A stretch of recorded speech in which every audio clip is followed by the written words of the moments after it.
Hi, hello to everyone mga kanguso. So, for today's video, share ko naman sa inyo kung paano nga ba gumawa ng crunchy fried pansit. Ayan. So, ayan na nga, puputol-putulin nga natin yung aking biniling 1 kilong pansit na lapad. Ayan. So, dito po ay nasa Bicol tayo. So, yan po ay paninda ng aking sister kasi gusto niya may pagkakitaan kahit nga papano. So, mayroon siyang extra income. So, sa panahon ngayon, kailangan mayroon tayong extra income. So, ayan na nga, putol-putulin nga natin. So, ayan, pinas-forward ko na para hindi humaba yung ating video. Ayun. So, shout out muna sa ating mga nanonood, my YT friends, my Team Pupu, Team Nikki, and all my YT members. Ayan. So, mega love shout out Mami Alias, Mix TV, Tita Pearl Channel, Rias Hub. Ayan. So, thank you for watching guys. And shout out to all. So, thank you sa always support. Ayan. So, after nga nyan, so ito po ay mabilisan lamang na pagluluto. At ito ay pinakamadaling recipe. Ayan. So, ipa-fried lang natin. Ayan. So, ayan po ay mayroong sukat. So, ang ginawa ko, pinagugupit-gupit ko. Pwede rin kayong magputol ng gamit ng kamay nyo. Ayan. So, ayan. Ginamitan ko siya ng gunting para medyo mabilis.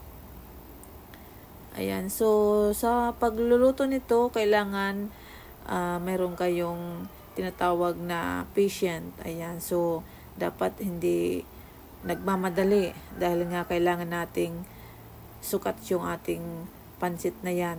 Kasi mayroon tayong sukatan din sa ating plastic. So, kapag may tiyaga, may nilaga. Ayun na nga, mga kanguso. Ayan. So, ako po ay matyaga sa kahit sa anong bagay, matyagain, kahit na simple, basta mayroon tayong kikitain na kahit konti. Ayun. So, after nyan, ayun na nagupit natin. Siyempre, papainitin natin yung ating wok. Ayan. So, dito, gagamit ako dito ng bawang. Pero kung paninda nyo, so, pwede naman walang bawang. Ayan. Pwedeng plain lang. So, ang iba naman, naglalagay ng asin. Pero sa video na ito, maglalagay po tayo ng asin. Kasi medyo matabang yung aking pansit na nabili. Ayun. So, 1 kilo yan. Kaya, lahat yan ay puputol-putulin natin hanggang maubos yan. Para isang bagsakan lang naluto ko. Ayun.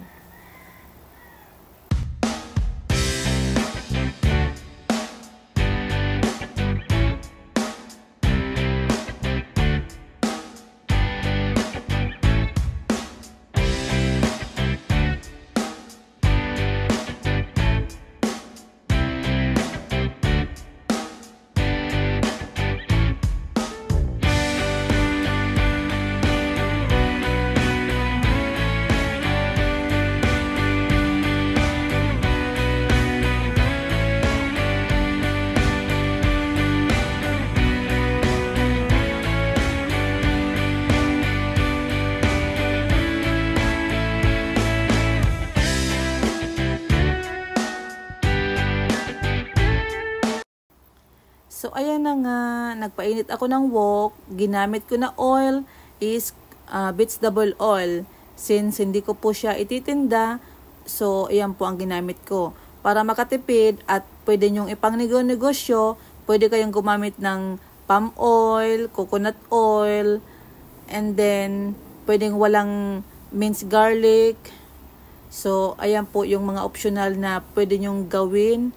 Ayan, pwedeng wala siyang garlic. Ayan, so kung titipid, so pwedeng ganyan lang yung oil. So, yan. Since kakainin lang namin, kaya ako may lagay na garlic. Ayan. And then, so kapag mainit na yan, na parang kumukulo na yung mantika, ilalagay na natin yung ating lapad na pansit. Ayun. So, ang apoy ninyo is nasa medium high. So, wag nyong ilolo kasi hindi siya gaanong magkikrispy after na maahon nyo yan. So, kailangan nasa medium high. So, pinapakita ko lang sa inyo kung paano siya lutuin. Ayan. Mas maganda, magamit kayo ng wok na yung parang stainless. Mas maganda doon. Para yung manipis lang at mabilis siyang umangat.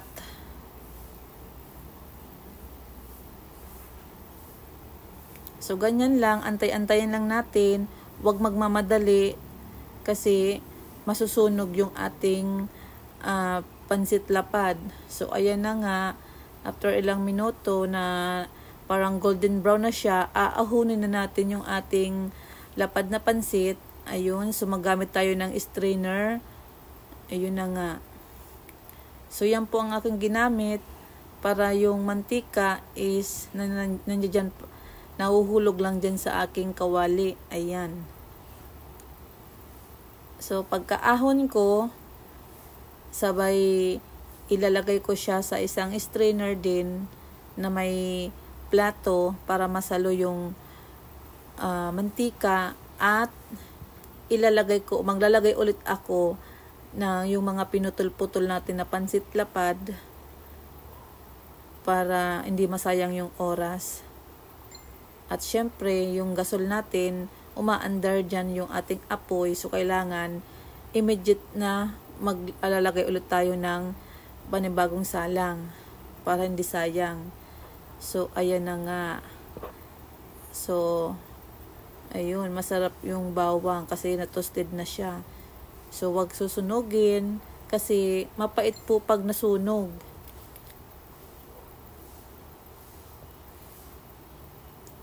Ayun. Ayun na nga yung mantika na nahuhulog na.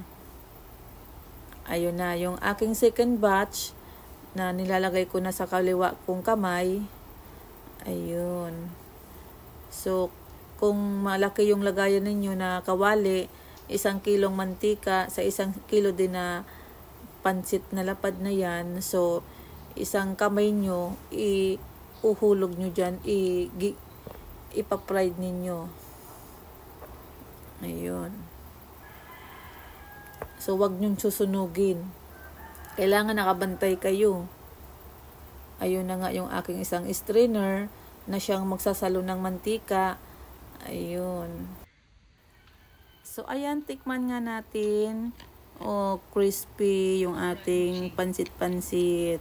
So, ayan. I-cool down natin siya and then babalutin natin siya sa plastic. Ayun, so ipapakita ko dyan yung size ng plastic.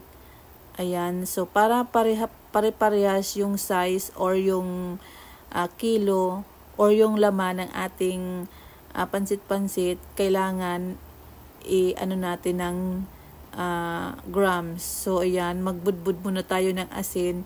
Pero yung asin po or yung iodized salt is optional po.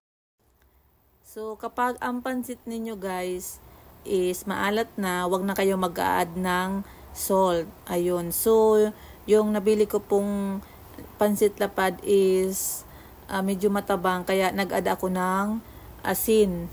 Ayun. So, ginamit ko is iodized salt kasi masarap siya. So, ayun. Imimix lang natin dyan yung asin para magkaroon ng lasa. So, ayan. Napaka-crunchy niya guys.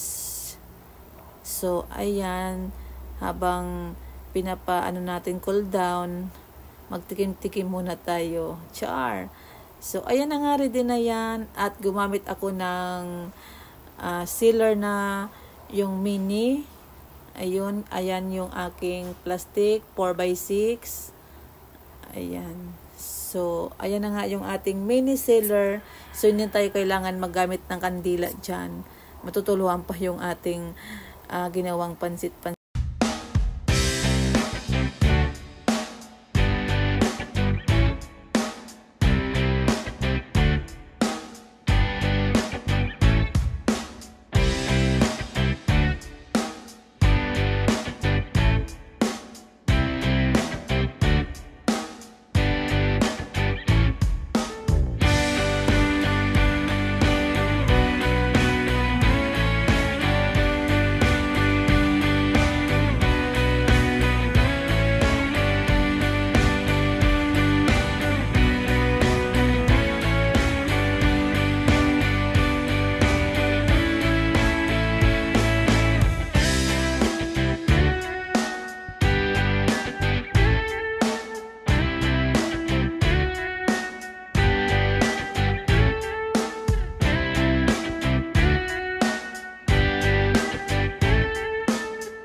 So, ayan na nga mga kanguso, malapit na yan na matapos. So, ilang piraso lang naman yung aking sineld para maipakita ko sa inyo kung paano nga ba gumawa ng crunchy fried pansit. Ayun. So, yan po ay pang kukonsumo, pang merinda namin, or pang ano lang naman. Yan. Pang snack. Ayan, pang kain-kain. Habang nanonood ng TV, ayan. Habang nagtatambay, yan. Pwede tayong mag-snack niyan. So, ayan na nga. So, thank you for watching. See you on my next video. God bless.